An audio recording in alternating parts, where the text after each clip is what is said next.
ورحمۃ اللہ وبرکاتہ۔ وعلیکم السلام ورحمۃ اللہ وبرکاتہ۔ الحمدللہ الحمدللہ الذی ابدع الافلاک والارضین،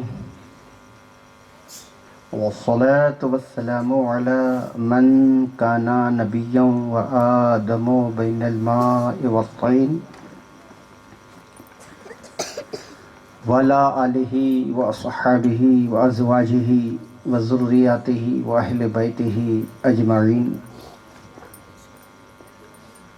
اما بعد، فقد قال اللہ تبارک و تعالی فی القرآن المجید والفرقان الحمید، اعوذ باللہ من الشیطان الرجیم، بسم اللہ الرحمن الرحیم، لقد کان لکم فی رسول اللہ اسوۃ حسنہ، آمنت باللہ صدق اللہ المولانا العظیم، وبلغنا رسولہ النبی الامین المکین المتین الکریم، وَنَحْنُ عَلَىٰ ذَلِكَ لَمِنَ الشَّاهِدِينَ وَالشَّاكِرِينَ وَالذَّاكِرِينَ وَالْحَمْدُ لِلَّهِ رَبِّ الْعَالَمِينَ۔ إِنَّ اللَّهَ وَمَلَائِكَتَهُ يُصَلُّونَ عَلَى النَّبِيِّ يَا أَيُّهَا الَّذِينَ آمَنُوا صَلُّوا عَلَيْهِ وَسَلِّمُوا تَسْلِيمًا۔ اللهم صل على سيدنا مولانا محمد وعلى آل سيدنا مولانا محمد وبارك وسلم۔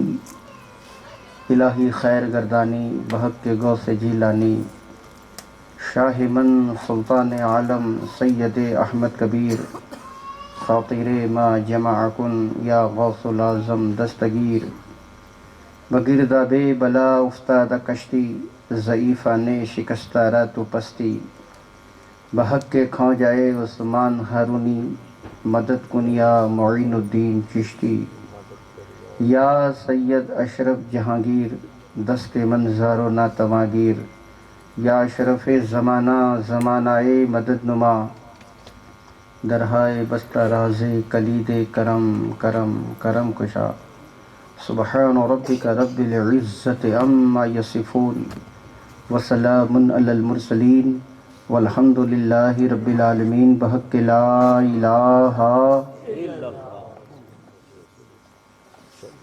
منبر رسول پہ براجمان جلوہ فرما باصفا علماء ذوی الاحترام، بزم پاک میں حاضر باش حاجی صاحبان، عمر دراز بزرگوں، نوجوان ساتھیوں، عزیز بچوں، محفل میں بیٹھی ہوئی سماج اور سنسار کی عزت دار ماں اور بہنیں، بالخصوص بلبل کانم حافظ و قاری مولانا سلیمان صاحب، مانڈوا جامع مسجد کے خطیب و امام حضرت مولانا محمد سلمان صاحب، ہمارے اردل عزیز حافظ و قاری مولانا عمران صاحب،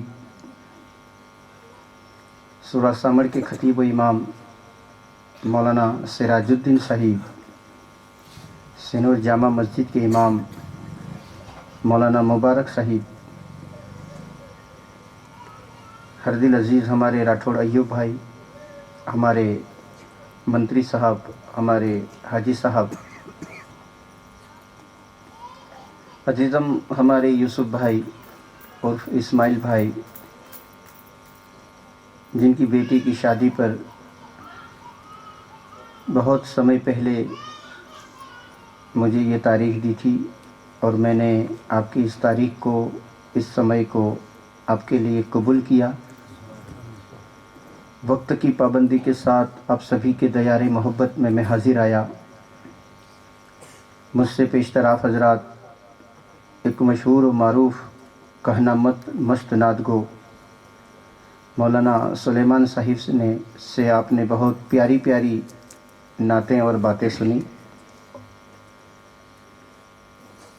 مہجبین کی شادی کے موقع پر سرکار مدینہ کی میلاد کا آراستہ پیراستہ ہوا، ایک میلاد مصطفیٰ کا بہترین شاندار اہتمام ہوا، اللہ رب العزت محضبین کو نکاح کی تمام برکتوں سے مالا مال فرمائے۔ اور عزیزم، آپ کے والد محترم نے شادی سے پہلے جو سرکار کی میلاد کو منایا، سنا ہے ہم نے بزرگوں سے، خانقاہوں سے، کہ جہاں مصطفیٰ کا ذکر ہوتا ہے وہاں مصطفیٰ جان رحمت تشریف لاتے ہیں۔ سرکار کی یہ محفل سجی ہے، ادب کے ساتھ میں اور آپ ہم سب بیٹھے ہیں۔ سامعین کرام، آپ کو معلوم ہو یا نہ ہو، کیونکہ میری آنکھوں میں یہ موتیا کا آپریشن ہوا ہے، میں بالکل سنجیدگی سے سائلنٹ زبان میں، بھاشا میں کچھ نصیحت کی باتیں آپ کے کانوں تک پہنچا کر میں اپنے موضوع، اپنے وشے کو اختتام کی طرف لے چلوں گا۔ سامعین کرام، میں نے ربانی پیغام جو آپ کے کانوں تک پہنچایا، اللہ رب العزت ارشاد فرماتا ہے، یقیناً تمہارے لیے میرے رسول کی زندگی ایک بہترین نمونہ ہے۔ سبحان اللہ، سبحان اللہ۔ ہم سب کا آنر اللہ ہے، ہم سب کا مالک اللہ ہے، اور ہم سب کے آئیڈیل مصطفیٰ جان رحمت ہے۔ مانڈوا اور اعتراف سے آئے ہوئے مسلمانوں، منبر رسول سے یہ پیغام دے رہا ہوں کہ دنیا اور آخرت میں کامیاب ہونے کے لیے تم کسی کو نمونہ مت بناؤ۔ تمہارا آئیڈیل، تمہارا استاد، تمہارا رہنما نہ نیتا ہونا چاہیے، نہ ابھینیتا ہونا چاہیے۔ ہم سب کا نیتا ہو تو آمینہ کا لال ہونا چاہیے۔ سامعین کرام، بڑی بھول ہو رہی ہے ہم سے، ہم غفلت کی نیند میں ہیں۔ آپ نے سنا ہوگا، یہ دنیا کی جو دولت ہے وہ مقدر سے ملتی ہے، اس کے لیے محنت ضروری نہیں ہے۔ دنیا کی جتنی بھی دولت ملے گی وہ مقدر سے ملے گی۔ تو ہم نے کیا الٹا کام کر دیا؟ جو چیز ہم کو مقدر سے ملنے والی تھی، اس چیز پر ہم نے محنت شروع کر دی، اور جو محنت سے ملنے والی تھی، جنت محنت سے ملے گی، دنیا مقدر سے ملے گی۔ تو مقدر سے ملنے والی کے پر ہم نے محنت شروع کر دیا، اور جو محنت سے جنت ملنے والی ہے اس کو ہم نے نصیب پہ چھوڑ دیا۔ سامعین کرام، اللہ رب العزت نے جنت کو سجایا ہے، جنت کو بنایا ہے۔ میرا خدا، ہم سب کا خدا، اس بندے کو جنت عطا فرمائے گا جو بندہ مصطفیٰ جان رحمت کی پیروی کرتا نظر آئے گا۔ ایک شادی بہت پیاری سنت ہے، میڈیکل کے حوالے سے بھی دیکھیں، سائنس کے حوالے سے بھی دیکھیں، قرآن کی آیتوں سے بھی دیکھیں، مصطفیٰ جان رحمت کی حدیث سے بھی دیکھیں۔ یہ شادی ایک بہت سکون کا نام ہے، شادی ایک چین کا نام ہے، شادی ایک کامیابی کا نام ہے، شادی ایک مصطفیٰ کی پیاری سنت کا نام ہے۔ اللہ کے نبی کا فرمان ہے، جس نے میری سنت کو ٹھکرایا، جیسے حدیث پاک آپ اکثر خطبہ نکاح میں سنتے ہیں، النکاح من سنتی فمن رغب عن سنتی فلیس منی۔ میرے آقا فرماتے ہیں نکاح میری سنت ہے، جس نے نکاح سے روح گردانی کر لی، جس نے نکاح سے منہ موڑ لیا، وہ ہم میں سے نہیں ہے۔ اس حدیث پاک کا مفہوم یہی ہوگا کہ تم نکاح کرو تو تم رسول اللہ والے ہو، اور نکاح کو چھوڑ دو تو نبی والے نہیں ہو. یعنی کہ نکاح تم کو نبی تک پہنچاتا ہے.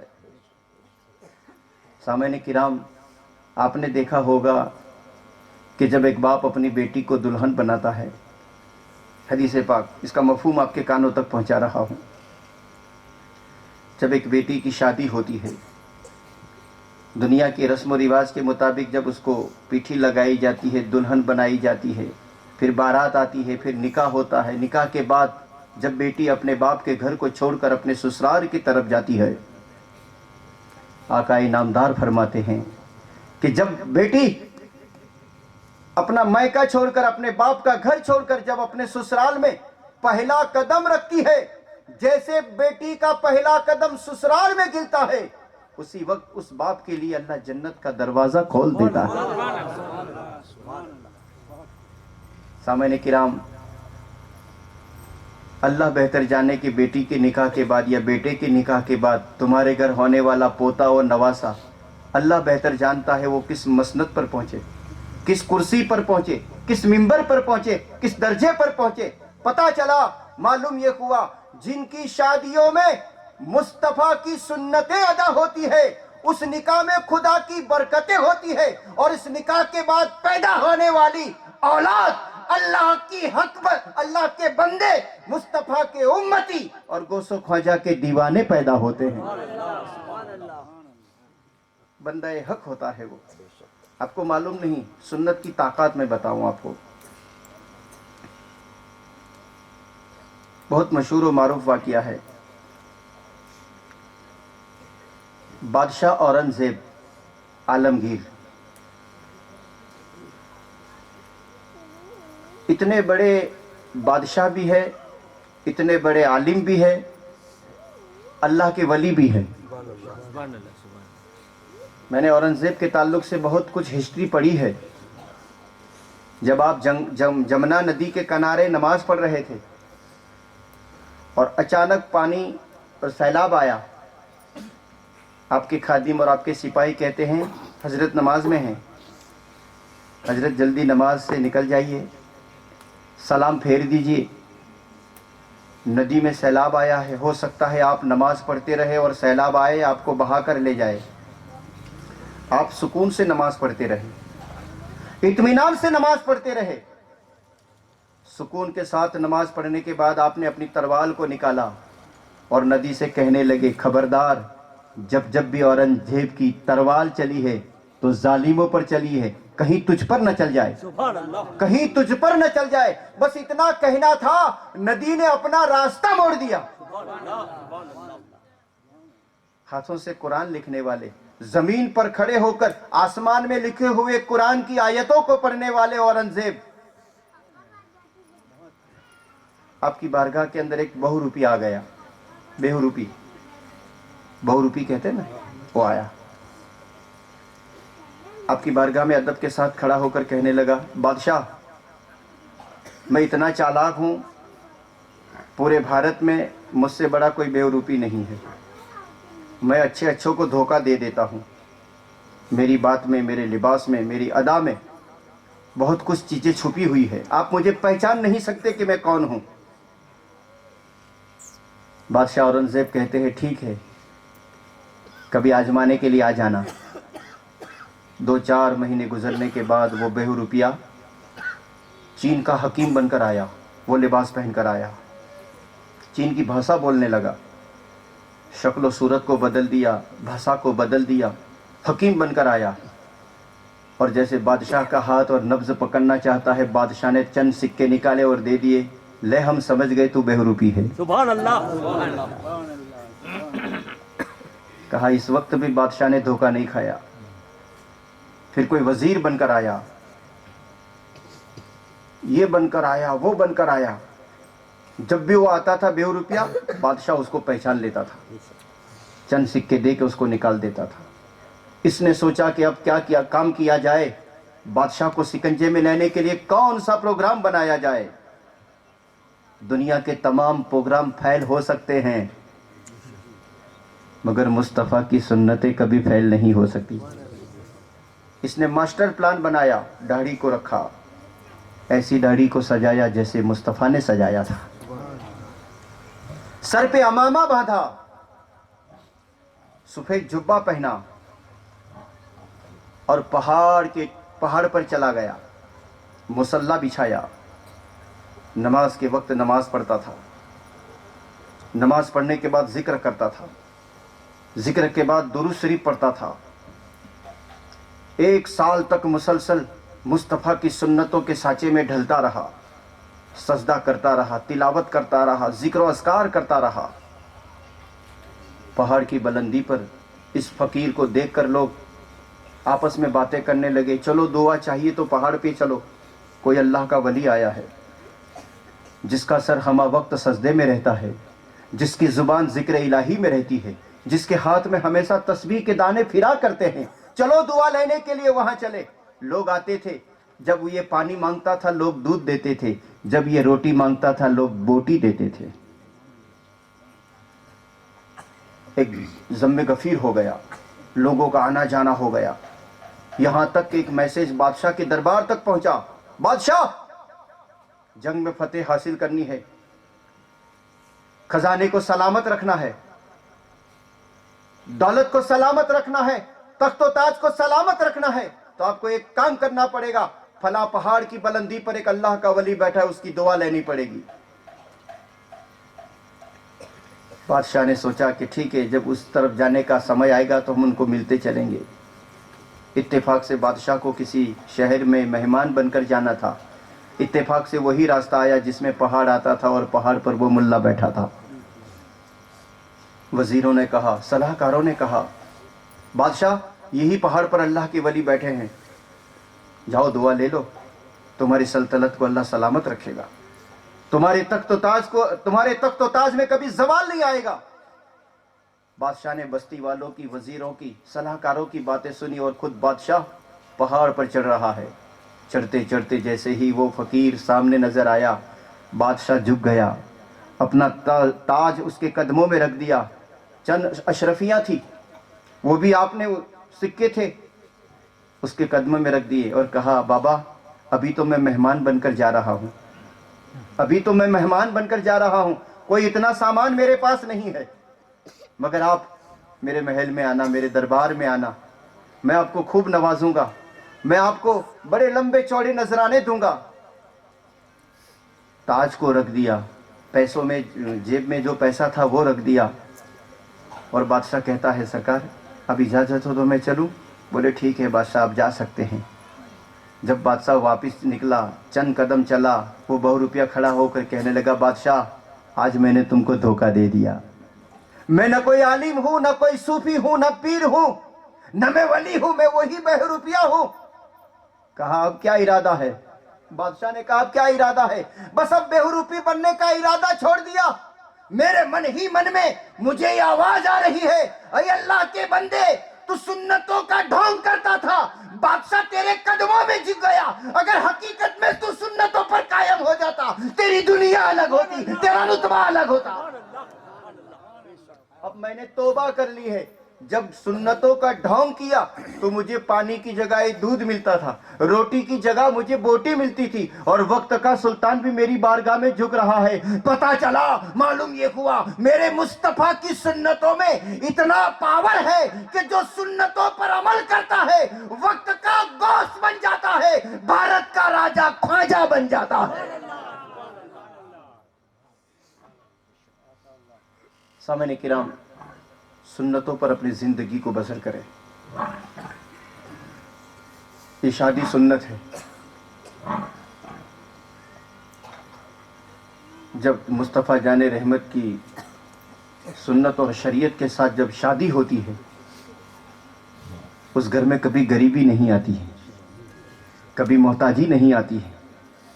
اور میں آپ سے ریکویسٹ، عرض، اپیل یہ کرتا ہوں، کچھ لوگ شادی کے موقع پر بینڈ بجاتے ہیں، ڈی جے بجتا ہے، شادی کو 3 دن باقی ہے اور پورے محلے میں ایک شور و شرابہ ہوتا ہے۔ کیا آپ نے اسلام کی تعلیم حاصل نہیں کی ہے؟ دیکھیے ابھی تازہ